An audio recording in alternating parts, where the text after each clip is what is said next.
0, Tigrão. O jogo praticamente foi liquidado aos 19 minutos do primeiro tempo, quando o Atlético fez o segundo gol. E o que é lamentável e traz toda essa melancolia e imensa decepção para o torcedor da Ponte é que, na verdade, o time não tem poder de reação, né? O time toma os gols naturalmente, hoje 2 falhas. Primeiro de pênalti chegou atrasado o Lucas Cunha, o pênalti aconteceu. E depois um jogador com a experiência do Danilo Barcelos não pode sair jogando com aquela desatenção, dar um chutão pra frente, carimbar o jogador adversário, que vai pra bola, depois da bola batida, errada contra o corpo dele, faz o gol. Então 2 gols, eu diria, doados.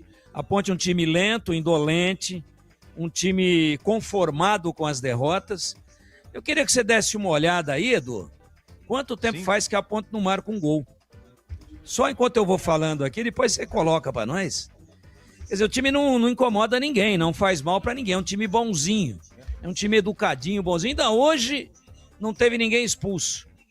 Menos mal, mas no segundo tempo, quando o Atlético percebeu que a Ponte não ia ameaçar, ele também administrou, né? Fez a chamada manutenção de resultado, como gosta de dizer o Gleger. O jogo foi horroroso, mas a gente vê a Ponte aceitando, a Ponte não mete velocidade, não tenta empurrar o adversário para trás, não sobe a marcação, pega, toca para lá, toca para cá. A Ponte dá a nítida impressão, mas claríssima, que joga para cumprir a obrigação contratual. Mas não há um empenho natural de um time que está perdendo o jogo e fala, não, vamos lá. Vamos tentar fazer o primeiro para ir atrás do segundo. O goleiro dos caras fez uma defesa, numa bola recuada equivocadamente.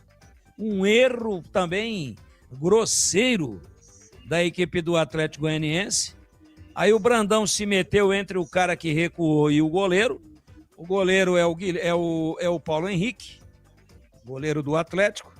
E o Brandão também, para jogador de futebol profissional, ainda centroavante, não pode perder um gol desse, que o goleiro ficou no meio do caminho.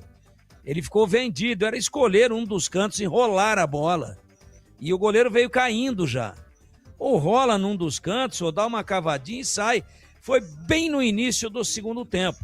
E a Ponte não construiu a jogada, ela recebeu de presente. E o Brandão conseguiu a proeza de perder o jogo. Só essa chance, mas não foi uma jogada trabalhada pela Ponte, sim um erro individual da equipe de Goiânia. Esse é o jogo que nós vimos, uma Ponte que não tem reação. Entra em campo, sofre os gols, com 0-0 tem um comportamento, com 1-0 para o adversário tem o mesmo comportamento, com 2-0 tem o mesmo comportamento, e ficou aí à mercê de tomar o terceiro e o quarto. Eu acho que só não tomou porque o menino que estreou hoje mostrou qualidade, o Guilherme Viana, evitou um placar mais elástico a favor da equipe do Atlético. Então, eu vejo a Ponte assim, o time é tecnicamente ruim, fisicamente combalido e psicologicamente com o emocional em frangalhos.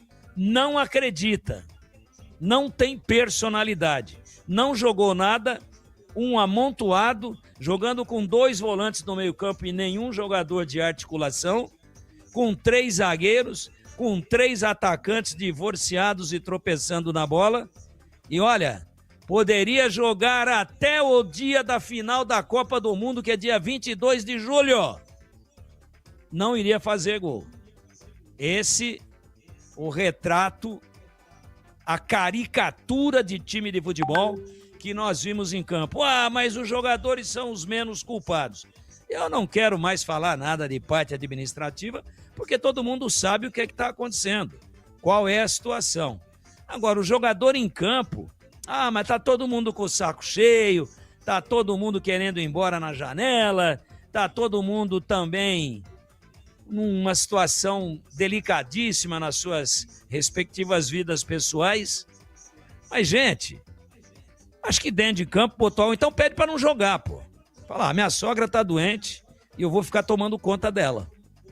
Eu tô com caspa no joelho, eu não vou viajar, não. Agora, se entra em campo, independentemente dos jogadores serem as maiores vítimas nesse momento, mas eu acho que tem que guerrear um pouco mais, pô. Tem que duelar um pouco mais. O time é indolente, pernas pesadas, chega atrasado em todas. E a quantidade de passes que o time errou hoje? É só porque o time é ruim? Ou será que os caras estão tão desconcentrados? E a quantidade de ligações diretas dos 3 zagueiros, o Barcelos, o Lucas Cunha e o Diego Leão, enquanto este esteve em campo. Depois ele saiu para a entrada do Juan, que entrou no finalzinho. E a quantidade de ligações diretas que eles deram, com a bola voando por cima do meio-campo e indo para as mãos do goleiro sem encontrar nunca ninguém. 10, 12, 15 bolas, passes errados, uma imensidade, a quantidade gigantesca.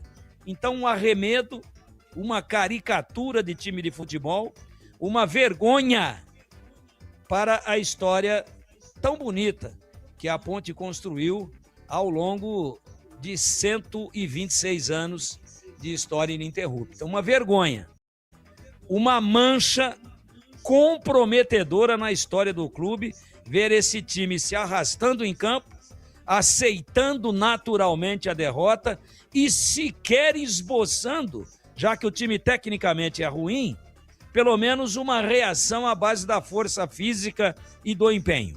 Nem isso nós vimos e o placar foi absolutamente correto. Ao final, 2, porque no segundo tempo o Atlético não jogou, precisou de 19 minutos para fazer 2-0, 19 do primeiro tempo, fez 2-0 e depois descansou em cima do resultado, porque em nenhum momento foi ameaçado. Para mim, justo o placar no Antônio Ascioli. Em Goiânia, Edu Pinheiro.